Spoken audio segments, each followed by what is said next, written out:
ये 1962 का India China war एक दर्दनाक शौक था। सबक साफ था, हमें अपने पड़ोसी के बारे में कुछ पता ही नहीं था। इंटेलिजेंस फेलियर पूरी तरह उजागर हुई। चीन की सेनाएं बिना रोके हमारी जमीन में घुस आईं और दिल्ली को हकीकत का पता तब चला जब सैनिक पीछे हट चुके थे। यही वो पल था जब उस विफलता ने एक नई सोच जन्म दी। संसद के भीतर चर्चा नेहरू के मन में गूंज रही थी, हमें अपनी सीमाओं से परे आंखें चाहिए। 1968 में प्रधानमंत्री इंदिरा गांधी ने एक नया सुपर सीक्रेट एजेंसी बनाने का फैसला किया। कोई कानून नहीं, कोई आधिकारिक घोषणा नहीं, बस एक आदमी ने की। इसी तरह सितंबर 1968 में कैबिनेट सेक्रेटेरिएट के अधीन रिसर्च एंड एनालिसिस विंग का जन्म हुआ। इसका पहला निदेशक बना R.N. काओ, एक लीजेंड जिसने इस एजेंसी की नींव रखी।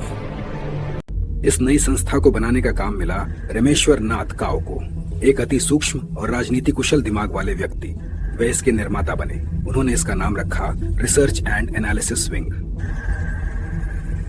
उन्होंने 21 सितंबर 1968 को बिना किसी कानून या घोषणा के केवल एक कार्यकारी आदेश से research and analysis wing raw का जन्म हुआ। अंधेरे में अपने पहले दिन से रॉ के सबसे गहरे रहस्य को विभाग एक्स कहते हैं। इनका काम होता है सबसे खतरनाक सटीक अभियान। रस्सी से उतरना, ताला तोड़ना या किसी को अंधेरे से बाहर निकालना, ये सब इनकी जिम्मेदारी है। और अगर ये पकड़े भी जाएं, तो सरकार इनका नाम तक नहीं। खुफिया दुनिया का सबसे भयंकर शत्रु होता है अपने ही में छुपा दुश्मन, डबल एजेंट। इसीलिए रॉ अपने ही लोगों पर भी नजर रखती है। मनोवैज्ञानिक प्रोफाइलिंग और सतत निगरानी से यह अपनी शुद्धता बनाए रखती है। और सिस्टम के दूजिए में 1999 कारगिल, जब भारतीय सेना को पता चला कि चोटियों पर दुश्मन बैठा है, तब रॉ के पास पहले से ही उनकी अनुमानित स्थितियां और सप्लाई रूट्स की सूचना थी। यही खुफिया जानकारी जीत की नींव बनी। यह लड़ाई मैदान से पहले जानकारी के क्षेत्र में जीती गई। रॉ की पहुंच सिर्फ हमारे पड़ोस तक सीमित नहीं है। नेपाल, अफगानिस्तान, बांग्लादेश, म्यांमार, श्रीलंका और उससे आगे भी तेहरान तक रॉ का जाल फैला हुआ है। यह जाल सिर्फ जानकारी के लिए नहीं, बल्कि कूटनीति का एक मजबूत साधन भी है। गुप्त जानकारी सिर्फ छुपाकर नहीं मिलती। रॉ अपनी नरम शक्ति, सिनेमाई मेलजोल, चिकित्सीय शिविर, शिक्षा छात्रवृत्ति के जरिए भी स्थानीय रिश्ते पिरोती है। ये दीर्घकालीन संपर्क अचानक कभी भी काम आ सकते हैं। पर्दे पर चलती कहानियां दूर दराज के दिलों में जगह बना लेती हैं। यही सिनेमा हमारे संदेश का पहला पुल है। यहाँ एक सादा कैंप और बाह आगे बढ़ाते हाथ, सेहत बांटने की यह आदत भरोसे का दूसरा पुल बनाती है। और ये कदम जो ज्ञान की आज रॉ विश्व के इंटेलिजेंस समुदाय का एक सम्मानित सदस्य है।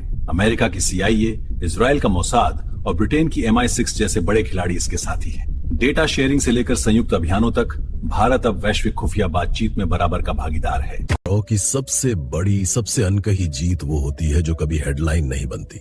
वो आतंकी हमला जो प्लान के स्तर पर ही विफल हो जाता है। वो वार की योजना जो टूटने से पहले ही पकड़ ली जाती है। देश की नींद्रा को छूने वाले इन खतरों को रोकना, यही उसका असली योगदान है। रॉ का सामना दो दुनियाओं से होता है। एक मीडिया की दुनिया जहां विफलता चर्चा होती है, और दूसरी असली दुनिया जहां अनकही सफलता पर चुप्पी रहती है। इसी तनाव में काम करना इसकी सरकारें आती जाती हैं, हर एक की अपनी राजनीतिक जरूरतें होती हैं। रॉ का काम है उन जरूरतों को देश की सुरक्षा के अधिगम से अलग रखते हुए अपने लक्ष्य पर दृढ़ रहना। ये आज का युद्ध मैदान पर नहीं, साइबर दुनिया में लड़ा जाता है। विदेशी हैकर्स, डेटा की चोरी, ढांचे पर हमले, इन नए खतरों से निपटने के लिए रॉ अपने ही हैकर्स और साइबर कमांडो तैयार कर रही है। कई बार इतनी बड़ी और पुरानी संस्था बन जाने के बाद ब्यूरोक्रेसी और लंबी प्रक्रियाएं इसकी गति को धीमा कर देती हैं। नई सोच को अपनाना, तेजी से काम करना इन बड़े संस्थाओं के लिए यह भी एक संसाधनों को अक्सर इस सवाल का सामना करना पड़ता है, क्या तरीका हमेशा उचित होना चाहिए या परिणाम ही सब कुछ है। यह एक ऐसा नैतिक धुंधलका है जहाँ हर फैसला एक भारी जिम्मेदारी बन जाता है। आज का दुश्मन AI चला रहा है, क्वांटम कंप्यूटर से डेटा तोड़ रहा है, डीप फेक वीडियो कर रहा है। रॉ के लिए सबसे बड़ी चुनौती है इन नई तकनीकों से आगे बढ़ते रहना, नहीं तो पीछे रह जाएंगे।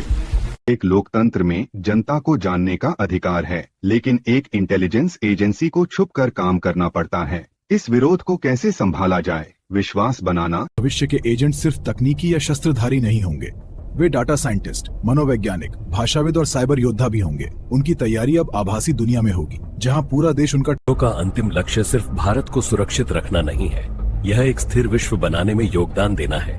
क्योंकि आज हमारी सुरक्षा वैश्विक स्थिरता से जुड़ी हुई है।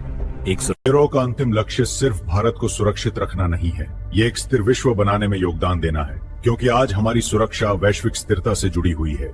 एक सुरक्षित भारत लिए जब आप आराम से सो रहे होते हैं, कोई आपके बॉर्डर पर निगाह रख रहा होता है, जब आप अपना फोन इस्तेमाल कर रहे होते हैं, कोई उस साइबर दुनिया की रक्षा कर रहा होता है। रॉ कोई कहानी की फाइलों में ऐसे अनेक ऑपरेशंस हैं जिनका नाम कभी पब्लिक नहीं होगा।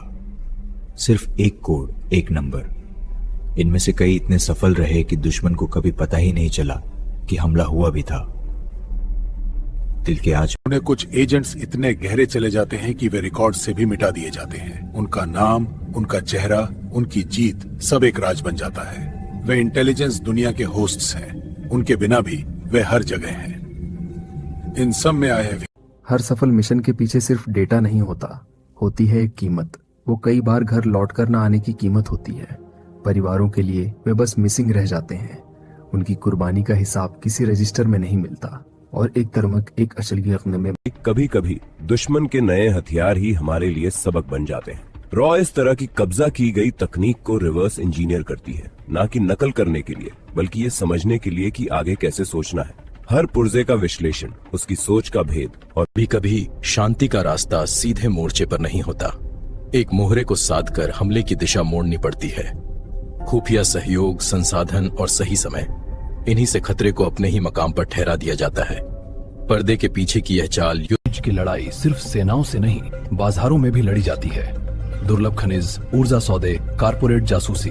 रॉ आर्थिक खुफिया इकट्ठी करता है ताकि भारत वैश्विक बाजार में पीछे न रह जाए।